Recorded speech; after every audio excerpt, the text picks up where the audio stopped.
ಎಲ್ಲ ಎಕ್ಸಾಮ್ ಮುಗಿದ್ಮೇಲೆ ನನ್ನ ಕರ್ಮಕ್ಕೆ ಜ್ವರ ಬಂತು. Hi guys, welcome back to my YouTube channel. ಬಸ್ಗೆ ವೆಯ್ಟ್ ಮಾಡ್ತಾ ಇದ್ದೀನಿ.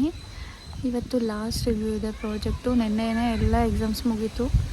ಸೊ ಇವತ್ತು ಲಾಸ್ಟ್ ಡೇ, ಒಂದಿನ ಹೋಗ್ಬಿಟ್ಟು ಬರಬೇಕು. ಬಟ್ ನೈಟಿಂದ ನನಗೆ ಲೈಟಾಗಿ ಜ್ವರ ಶುರುವಾಗಿದೆ. ಸೊ ಇವಾಗ ಬರುವಾಗ ಹಾಸ್ಪಿಟಲ್ ಕೂಡ ಹೋಗ್ಬಿಟ್ಟು ಬರಬೇಕು. ನೋಡೋಣ ಹೆಂಗಾಗುತ್ತೆ, ಹೆಂಗೆ ಮಾಡಬೇಕು.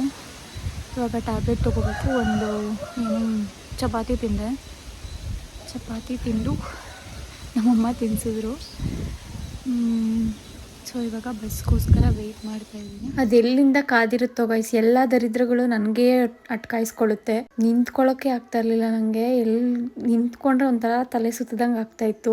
ಹೆಂಗೆ ಹೋಗಿದ್ದೀನಿ ಕಾಲೇಜ್ಗೆ ಅಂತಲೇ ಗೊತ್ತಿಲ್ಲ. ಹಂಗೋ ಹಿಂಗೋ ಹೋಗಿ ಫೈನಲ್ ರಿವ್ಯೂನ ಮುಗಿಸಿದ್ವಿ. ಸರ್ ತುಂಬಾ ಫ್ರೆಂಡ್ಲಿ ಆಗಿದ್ರು.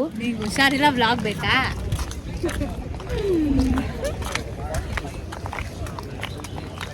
ಈ ಕಣ್ಣಲ್ಲಿ ಇನ್ನೀ ಏನೇನು ನೋಡಬೇಕು ಕಾಣ.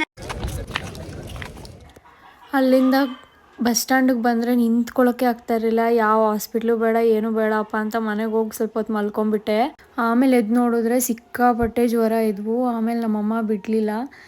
ಹೋಗೋಣ ಬಾ ಹಾಸ್ಪಿಟ್ಲಿಗೆ ಅಂತ ಅಂದ್ಬಿಟ್ಟು ಸಂಜೆ ಒಂದು 4:30 ಆಗಿತ್ತು ಬರೋಕ್ಕೆ. ಬಂದು ಒಂದು 1 ಅವರೇ ವೆಯ್ಟ್ ಮಾಡಿದ್ವಿ. ನಾನು ತೋರಿಸೋ ಮ್ಯಾಮ್ ಬರೋದೇ 6 o'clock ಅಂದರು. ಆದರೂ 6:30ಗೆ ಬಂದರು. 6:30ಗೆ ಬಂದು ತೋರಿಸ್ಕೊಂಡು ಮತ್ತೆ ವಾಪಸ್ ಮನೆಗೆ ಬರಬೇಕಾದ್ರೆ ಸಣ್ಣದಾಗಿ ಮಳೆ ಕೂಡ ಬರ್ತಾ ಇತ್ತು.